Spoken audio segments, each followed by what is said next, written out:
Hello everyone. So I'm going to be doing an update of what has occurred, and I have really been putting off this video because it's been kind of bittersweet. So as you can see, the vehicle that is behind me is not my Jeep, or it wasn't my Jeep. This is a 2020 Jeep Gladiator Sport S that belonged to a friend of ours. He had it for a couple of years. He absolutely loved this thing, and it is no longer his. About the middle of February, he had lost his battle with waiting for a heart transplant, and his wife had planned on keeping it, but some things had come up and she couldn't. So I had reached out to our bank, asked them, what the payment would be, interest rate and stuff like that. Did some few calculations and we could afford it. And being she could not keep it, I knew, so this is actually a different taillight. These are the Oracle LED flush mounts. But as you can see, there's adhesive still from where we took off the Gorilla Tape. He actually tore this off the last time we went to S'more, and he had done this, ouch, the time before that on Appaloosa at S'more. So I knew these were going to ding her if she were to take it to a dealer or if somebody else was looking to buy it. I know what has been done to the truck. The lift was put on here. Obviously I knew he had done those.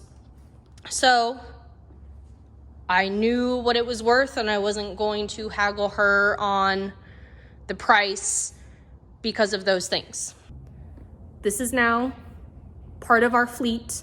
We now have 2 Jeeps, including the Power Wagon, and it is our goal to be able to get both Jeeps to places like S'more, Rush Springs, Kansas Rocks, any states that we go out to for national parks or back to Colorado, and be able to take the Power Wagon. So as I mentioned, there are a few things that we have already done to it since we got it. He was actually wanting to do these taillights and a few other things. So we went ahead and pulled the trigger on those. I got a spiderweb sunshade. He had the bumper put on it. He put the winch on it. We did the Quadratech LED projector headlights. They are stupid bright, according to Jared. The other thing that really has been done, like I said, there's a spiderweb shade. We went red. His color accent is red. Got the spiderweb shade thing here. As you can see, he had the diver down seat covers, front and rear. This is why I like diver down, because they are the cheapest ones that do the front and the rear of Gladiators and Wranglers. And there's a few different color options that you can choose. So most things are being left alone. The only thing that might get changed is the Tiger steps.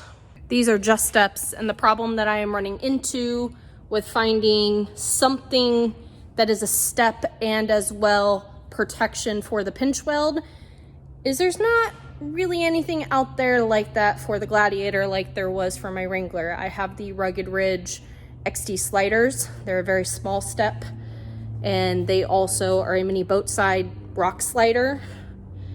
When it comes to the Gladiator, it's either a step or it's a slider. It's not both. So these may stay for now. We actually have some friends that almost a week ago bought a 2020 JLU Willys, and they have the factory ruby rails, and she would like some steps.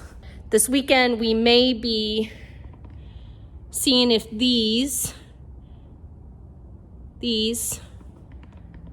fit on the JLU and if her ruby rails fit on this. I don't know why they wouldn't. It's kind of the same cab minus the Gladiator's cut off there, but we will see. So like I said, this is now ours. It is pretty much remaining untouched other than upgrades that were planned to be done or wanting to be done by Mark before he passed.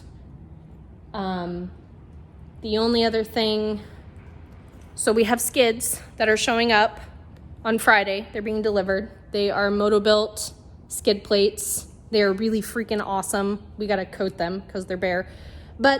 And we are getting Rubicon fender flares for this thing because we do not, I like my steel fender flares because I need them because my Jeep is so tall. That's what I use to get my top down and up because I'm 5 foot short and my Jeep is 7 foot tall in the air. Just because of the issues that we've had with coating and peeling of the powder coat that we actually painted over, this is staying plastic. It's a lot easier to replace the plastic clips in a plastic fender than it is for the metal fender flare to hit something and then transfer into the actual fender or back quarter of the Jeep. So this will stay plastic. We will not go metal for this. So we ordered Mopar Rubicon fender flares. Northridge 4x4 was out of them. They said estimated ship time was about 30 days. And the only other thing that is being changed is the rear bumper. This is the stock one. We are going with Moto-Built rear bumper. I think it's the Crusher. Don't quote me on that. I don't remember. The reason why we went with the Metal Cloak one is because the Metal Cloak one comes this whole entire way. So instead of like a regular bumper that would stop here, like the factory one, it's going to come here and it's going to curve under and protect this part of the bedside, means this is not a Rubicon. And we also wanted to make sure it does not impact the trailer plug because this does have the regular trailer tow package. So the tow rating is like 4,000 or 4,500, is not the max 7,650. We do not want to mess with the trailer wiring plug because if for some reason we only take 2 Jeeps, this will still haul the Can-Am. If for some reason. Or my Jeep might get put to that task, means it's getting the Hemi. So wanted to give everybody a quick update. It's been a while since we have done any videos, and it's because we live in Iowa and this garage is not insulated. It's not insulated. We did it in a hurry to get out of a crappy renting situation of a garage that we were in. So it is not insulated at all. None. So when we have to do things in the winter, it is extremely cold. Now, we did buy a diesel heater that we were putting regular diesel in from the pump, and it warmed up the place. It made it like between 20 and 30 degrees warmer than the ambient temperature outside or what the garage was when we first started that day. But using regular diesel out of the pump, the heater does not like it. It actually will not restart. So diesel's expensive. The thing almost got sold. Jared almost broke it. He almost took a sledgehammer to it because every time we would shut it off and come out like the next day or after lunch to restart it to get the heat going instead of constantly letting it run, it would spit fuel everywhere. Out the front, out the back, out the sides. And you would have to take it apart and clean the little diffuser thing to get it to fire. So we tried kerosene. We can get kerosene from Fleet Farm. It's expensive. I think the last time he bought it, it was like $2.29 a gallon, and he paid like $72 for 15 gallons. $4.29 a gallon, excuse me, $4.29 a gallon, and it was $72 for 15 gallons. 15 gallons gets us through a weekend. That's a lot of money. So that's why there hasn't really been any videos. Plus, a lot of the parks that we go to are closed or there's snow, and we don't want to deal with a whole lot of damage. We would like to come back in our own vehicles, and we want everybody else to come back in their own vehicles. These things we don't care about.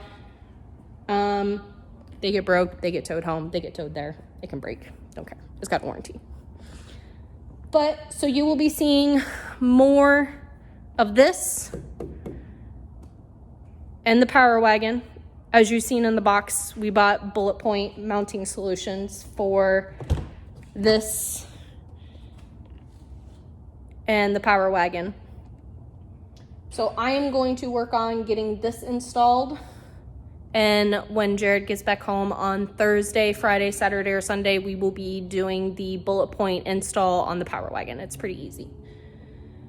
But yes, there will be more Jeep content and Power Wagon content coming this year. We just have to figure out where all we are going, who is coming, and how we're going to afford 3 vehicles coming now instead of just 2 or 4, I guess, if you include that. If you do have any questions about anything that we have done or the capability of this, he wheeled with us. He has actually been included in some of my prior s'more videos. So this is the same Gladiator. It has made it up. It surprised us with some of the things that it has made it up at s'more. It did not go to Kansas Rocks. It will go to Kansas Rocks this year. So yeah, if you have any questions or have any recommendations on good steps that don't break the bank like white knuckle off-road, let me know. Appreciate it. Have a nice night.